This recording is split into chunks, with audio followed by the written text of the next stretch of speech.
तीसरा प्रश्न है, त्रिभुज एबीसी एक समद्विबाहु त्रिभुज है जिसमें बराबर भुजाओं एसी और एबी पर क्रमशः शीर्ष लंब बीई और सीएफ खींचे गए हैं।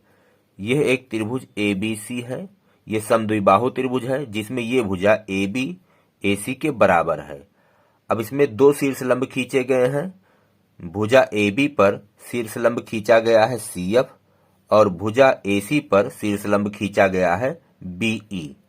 अब क्या करना है आपको, दर्शाइए कि ये शीर्ष लंब बराबर हैं, यानी बीई और सीएफ को आपको बराबर सिद्ध करके दिखाना है। तो कैसे करेंगे, देखिए बीई और सीएफ किन त्रिभुज की भुजाएं हैं। देखिएगा, बीई इस वाले त्रिभुज की एक भुजा है, बीईसी इस त्रिभुज की भुजा है, और ये वाला सीएफ किस त्रिभुज की भुजा है, ये वाले सीएफ बी इस त्रिभुज की भुजा है।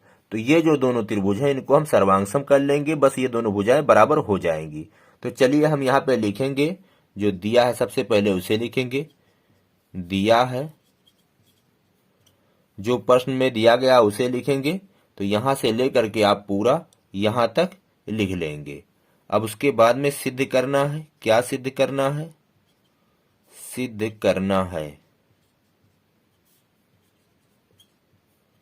बीई बराबर सी एफ, ये वाली भुजा इसके बराबर करना है। उपपत्ति उपपत्ति। अब इन दोनों त्रिभुजों में बीईसी त्रिभुज बीईसी और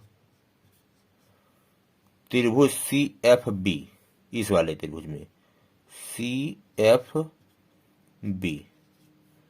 त्रिभुज सीएफबी में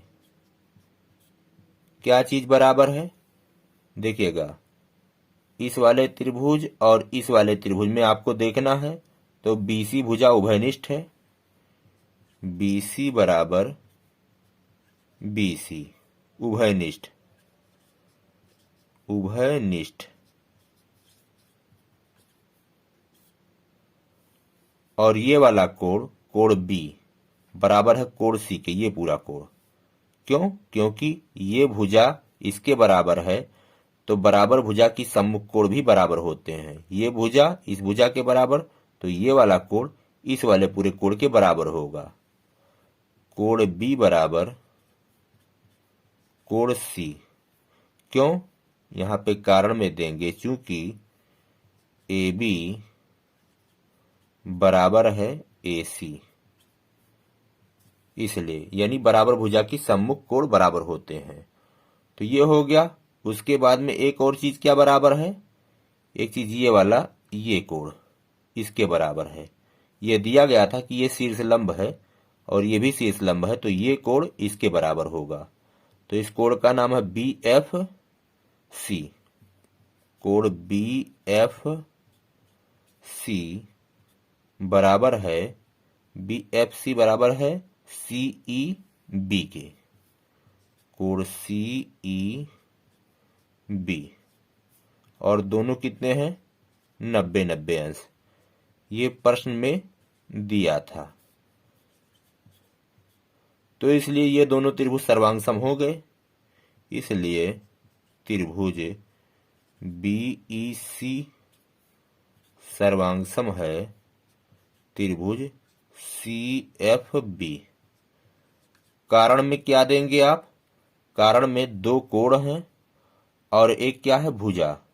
दो कोण और एक भुजा, दो कोण और एक भुजा। इस सर्वांग समता से ये दोनों त्रिभुज सर्वांगसम है। अब जब दोनों त्रिभुज सर्वांगसम हो गए, अतः ये भुजा इसके बराबर, अतः CF बराबर BE, अतः CF बराबर BE। कैसे, CP CT सर्वांगसम त्रिभुज के संगत भाग बराबर होते हैं। तो प्रूव्ड हो गया, यही हमें करना था।